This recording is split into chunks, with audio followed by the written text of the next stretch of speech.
आ गई तुम? ये कौन सा टाइम है आने का? टाइम देख रही हो क्या हो रहा है? और तुमने अपना फोन भी स्विच ऑफ कर रखा है। तुम्हें पता तुम्हारा भाई कितना परेशान हो रहा था? तेरा भाई तुझे पढ़ाता लिखाता और तू यहाँ अय्याशी कर रही है। क्या हो गया इसके नंबर में? अरे क्या हुआ शिवम? तुमने मुझे इतनी जल्दी क्यों बुलाया? मैं तो सेक्शन में जा रही थी, वो छोड़ के मैं तुम्हारे पास आई। क्या बताऊं दीदी, हितांशी अपने दोस्तों के साथ पार्टी करने के लिए निकली थी दोपहर में। अभी थोड़ी देर पहले तक उससे बात हुई है, लेकिन अब नंबर स्विच ऑफ आ रहा है। 9 बज चुके हैं दीदी। दीदी मुझे बहुत घबराहट हो रही है। अगर उसको कुछ हो गया तो मैं तो कहीं मुंह दिखाने लायक ही नहीं रहूंगा। इससे पहले भी कभी हुआ है या फिर पहली बार हुआ ऐसा? नहीं दीदी, आज पहली बार ऐसा हुआ है। तुमने उसकी किसी सहेली को फोन किया? हाँ दीदी, उसके दोस्तों से भी मेरी बात हुई है, लेकिन वो तो कह रहे हैं कि हम सब तो पार्टी से निकल चुके हैं, लेकिन वो अभी तक घर ही नहीं आए दीदी। अरे तू चिंता मत कर, मैं हूं ना, तू परेशान मत हो। तो मुझे ये बता, पार्टी कहाँ करने गई थी ये? यही गई थी, नोएडा। नोएडा? तो निकली कितने बजे वो? दोपहर 2 बजे तक मेरी बात हुई है, उसके बाद से कोई बात ही नहीं हो पाई, तभी से नंबर स्विच ऑफ आ रहा है। अच्छा एक बात बता, तेरी किसी से दुश्मनी वगैरह तो नहीं है ना? नहीं दीदी, मेरे पास इतना टाइम ही कहाँ है।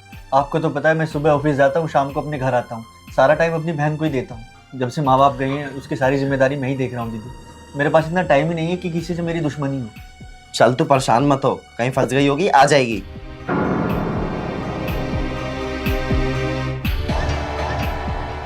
आ गई तुम? ये कौन सा टाइम है आने का? टाइम देख रही हो क्या हो रहा है? और तुमने अपना फोन भी स्विच ऑफ कर रखा है। तुम्हें पता तुम्हारा भाई कितना परेशान हो रहा था? तेरा भाई तुझे पढ़ाता लिखाता और तू यहाँ अय्याशी कर रही है। दीदी। चुप! क्या दीदी? दीदी लेकिन मेरी बात तो सुनो। क्या सुनूं? एक कॉल नहीं किया गया तेरे को अपने भाई पे, और ऊपर से तूने अपना फोन स्विच ऑफ कर रखा है। तू इतनी लापरवाह कैसे हो सकती है? तुझे पता है ये कैसे करके तुझे पढ़ा रहा लिखा रहा है, तेरी सारी जरूरतें पूरी कर रहा है, और तुझे इतनी भी शर्म नहीं है कि तुम अगर लेट हो रहे हो, बाहर जा रहे हो, तो एक फोन अपने भाई को कर दे। अरे तुझे एक बार भी ध्यान नहीं आया कितना परेशान हो रहा होगा तेरा भाई? दीदी लेकिन मेरी बात तो। क्या सुनूं? बता, बना कोई बहाना। दीदी मैं फोन करने वाली थी, लेकिन मेरा फोन ऑफ हो गया था। अरे फोन स्विच ऑफ हो गया था तो फोन चार्ज भी तो हो सकता था। अपने सहेली के फोन से फोन कर सकती थी तू। तेरी सारी सहेलियां घर पहुंच गई, लेकिन तेरा कोई अता पता ही नहीं है। दीदी मैं एक परेशानी में फंस गई थी। परेशानी? कैसी परेशानी? दीदी दोपहर को ही मेरे भैया से बात हुई थी, और शाम को करीब 4 साढ़े 4 के बीच वहाँ एक लड़के को मिर्गी का दौरा आने लगा। सब लोग खड़े होकर उसको देख रहे थे, लेकिन किसी ने उसकी हेल्प नहीं करी। कोई भी आगे नहीं आया हेल्प करने। तो मैंने सोचा कि मैं उसकी हेल्प कर देती हूँ, तो मैं उसको लेकर हॉस्पिटल गई, और मैंने हॉस्पिटल में उसको एडमिट कर दिया। उसके फैमिली को फ़ोन किया, उसकी फैमिली आई, तो मैं निकली हूँ वहाँ से। और दीदी उसी परेशानी में मुझे याद ही नहीं रहा कि मैं भैया को कॉल करके बता दूँ। ये काम तूने बहुत अच्छा किया, लेकिन बेटा तेरा इतना तो फर्ज बनता है ना कि हॉस्पिटल से किसी के फोन से अपने भाई को फोन कर देती।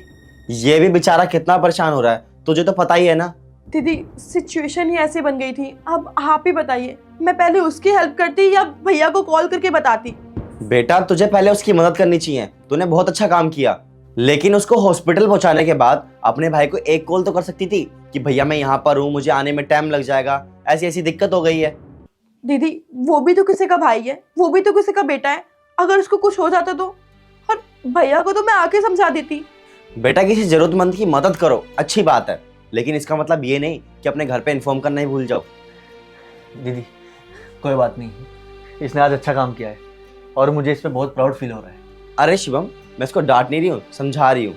तुम्हें जरूरतमंदों की मदद करनी है करो, पर लेकिन अपने घर पे भी इन्फॉर्म करो।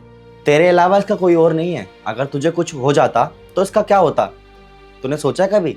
ठीक है दीदी, मैं आगे से ध्यान रखूंगी, लेकिन अगर ऐसी सिचुएशन दोबारा आएगी तो मैं सबकी हेल्प करूंगी। हाँ बेटा, हमेशा मदद करना। शिवम अब आ गई है तेरी बहन, चल मैं अब चलती हूँ।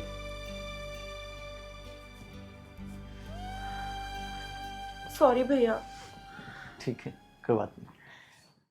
अरे मैं तो वही करूंगा जो मेरा मन। भैया ये गलती कभी मत करना। अगर भाभी के हाथों की जंजीर तोड़ने के लिए मुझे तुम्हारी हड्डियां भी तोड़ने पड़े ना, तो मैं एक बार नहीं सोचूंगी। और उस दिन तुम्हारा सामना ज्वाला से नहीं, ज्वाला किन्नर से होगा। अरे ज्वाला तू सच में आई है? मैं तो सोचा भी नहीं था कि तुझसे दोबारा मुलाकात होगी। तुझे पता है, मैंने बचपन में ही सोच लिया था कि तू हमारे समाज के लिए कलंक है, लेकिन मैंने सुना गांव वालों से शहर में तेरा बहुत नाम है, सब तेरी बहुत इज्जत करते हैं। अरे मुझे तो शर्म आ रही है सोच के कि कोई किन्नर का सम्मान कर रहा है। भाई ये मेरा नहीं, लोगों का प्यार है। भगवान ने मुझे जैसा बनाया मैंने खुद को वैसा स्वीकार कर लिया। और वैसे भी इज्जत मान सम्मान सबको मिल सकता है, पर शर्त यह है कि वो दिल का अच्छा होना चाहिए। हम सच कहे तो ए चुप कर, दो मर्द बात कर रहे हैं ना, तू एक औरतों के बीच में बात करेगी? चल ये तो शहर से आया है, तू तो इसी गांव की है, तू कौन होती है बीच में बात करने वाली? चल अंदर जा और काम कर।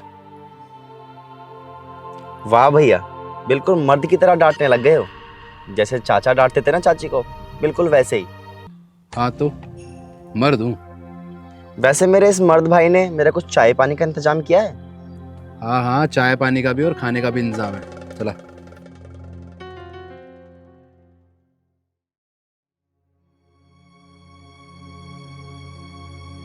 लाओ ना भाभी, मैं कर देती हूँ। अरे नहीं नहीं दीदी, मैं कर लूंगी। अरे निशान कैसा? दीदी बताओ ना, ये निशान कैसा? अरे दीदी कुछ नहीं, छोड़िए ना। आप ये बताइए आपको गांव आकर कैसा लगा? पहले ये बताओ, ये सौगात किसकी है? ये इतने सारे निशान कैसे आए? वो आपके भैया, वो हमारे साथ बहुत मारपीट करते हैं, बहुत गाली गलौज करते हैं, छोटी छोटी बातों पर बहुत खिसियाते हैं। अब आप ही बताइए हम क्या करें, कहाँ जाएं हम तो उनको कुछ बोल भी नहीं सकते। अगर कुछ बोलते हैं तो वो हमारे साथ मारपीट करते हैं। ये कैसा माया चक्र है? मैं दुनिया को समझाती हूँ, सिखाती हूँ, सही राह पे लाती हूँ, और मेरा ये चचेरा भाई मेरे ही विपरीत है।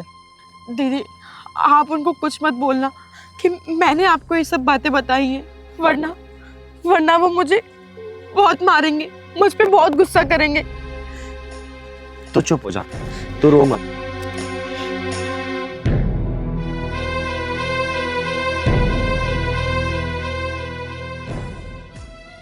ओए, ये ना हम मर्दों का काम है, तुम जैसे किन्नरों का नहीं। भैया तुम्हारी ये तमाकू बहुत हल्की है, और उससे ज्यादा हल्की है तुम्हारी मर्दानगी की सोच। अरे एक मर्द होके औरत को गुलाम बना के रखना चाहते हो घर में?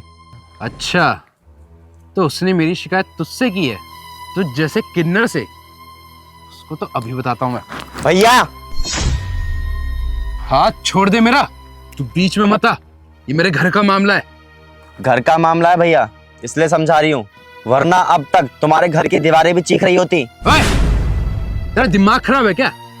मैं मर्द हूं और तेरा बड़ा भाई भी, जुबान संभाल के बात कर मुझसे। यही तो सबसे बड़ा कलंक है कि तू मेरा भाई है। आज सुबह क्या बोल रहा था कि मैं ज्वाला हूँ, किन्नर हूँ, कलंक हूँ। अरे मुझे तो लगता सबसे बड़ा कलंक तू है, जो अपनी बीवी को गुलाम बना के रखता है। अरे लोग कहते हैं किन्नर समाज पर बोझ है, लेकिन असली बोझ तो वो हैं जो औरतों को अपनी जूती के नीचे दबा के रखते हैं, जो औरतों की इज्जत नहीं करते। अरे बीवी घर की जान होती है, मर्दों का अहंकार नहीं। जिस दिन तू ये बात समझ जाएगा ना, उस दिन असली मर्द बन जाएगा।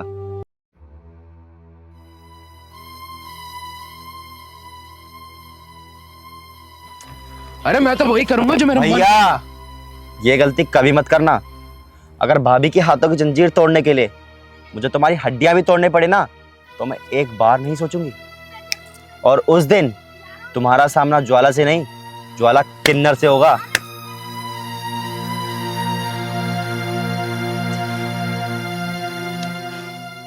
हितांशी, मुझे माफ कर देना, मैंने जो भी किया मेरी गलती थी, प्लीज मुझे माफ कर दो। कोई बात नहीं, आप मुझसे माफ़ी मत मांगिए। आपको दीदी की बात समझ आ गई, मेरे लिए वही बहुत है। अरे हितांशी, छोड़ो ये सब। दीदी आ जाएंगे हमारे यहाँ और हम इनको अपने दुखे सुना रहे हैं। जाओ अंदर से जाओ, इनके 500 रुपये लेकर आओ। अरे नहीं नहीं भैया, अब ज्वाला किन्नर बधाई तब लेगी जब आप इस मुसीबत से निकल जाओगे। दीदी अब कुछ नहीं हो सकता, कंपनी में मेरा नाम हाईलाइट हो चुका है। अरे नहीं नहीं भैया, आप चिंता मत करो। मेरा दिल कह रहा है कि आपका इस डाटा से नाम हट जाएगा, और जिसने भी ये किया है ना, वो जल्दी पकड़ा जाएगा। अब क्या होगा राहुल? पता नहीं हितांशी, मेरे ऑफिस का डेटा उड़ गया है और उन्हें लगता है वो डेटा मैंने उड़ाया है। लेकिन तुम्हें तो पता ही है मैं ऐसा क्यों करूँगा। राहुल फिर तो पक्का कोई आपको फंसाने की कोशिश कर रहा है। हाँ, मुझे भी वही लगता है। वो टीएल है ना, वो ना मेरे से जलता है। कभी कहता तुझे ऑफिस से निकलवा दूंगा, तो कभी कहता तेरी सैलरी काट दूंगा। मुझे पूरा शक है ये ना उसका किया था है। राहुल, अगर रिकवरी नहीं हो पाई तो?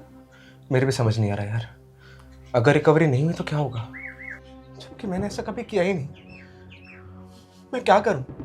ये सब मुझे फंसाने की साजिश है। राहुल, एक काम करो ना, सीसीटीवी कैमरे की फुटेज चेक करवाओ। अरे करवा चुका हूं, लेकिन मैं उस सिस्टम पर 2 मिनट के लिए बैठ चुका था। हम तो बर्बाद हो जाएंगे राहुल, अगर डाटा रिकवर नहीं हुआ या वो आदमी नहीं पकड़ा गया तो। यही तो टेंशन है, 7 पुश्तें भी मिलकर इसकी भरपाई नहीं कर पाएगी। और ऊपर से मैनेजर ने कह रखा है कि तुम शहर छोड़ के नहीं जा सकते। मेरे तो कुछ समझ नहीं आ रहा, मैं तो वैसे ही बहुत परेशान हूं। बहन, तुम्हारे घर ज्वाला किन्नर आई है, जो भी श्रद्धा हो वो दे दो। माता लक्ष्मी करे तुम्हारा घर हमेशा खुशियों से भरा रहे। दीदी, अब तो ऐसा लगता है कि इस जन्म में हमारा खुशियों से आमना सामना होगा ही नहीं। ऐसा क्यों बोल रही हो बहन? ऐसा क्या हो गया? दीदी, मैं जिस कंपनी में काम करता हूँ उसका एक बहुत इंपॉर्टेंट डेटा उड़ गया है, और वो लोग कहते हैं वो मैंने उड़ाया है। दीदी, हमारी तो जान हलक में अटकी हुई है। अगर डाटा रिकवर नहीं हुआ तो हम तो मर ही जाएंगे।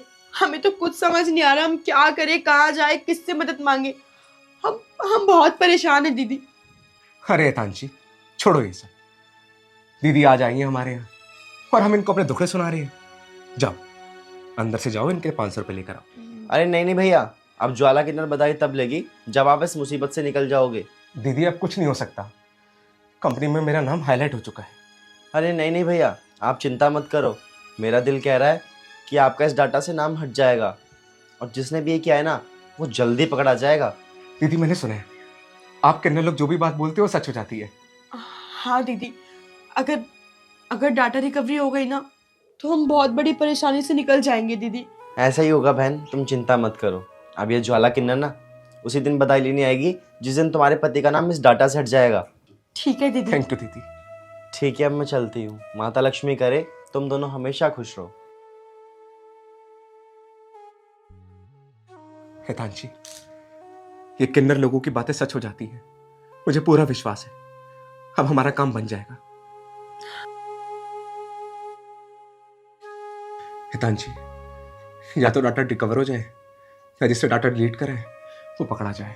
हाँ, आप बिल्कुल ठीक कह रहे हैं।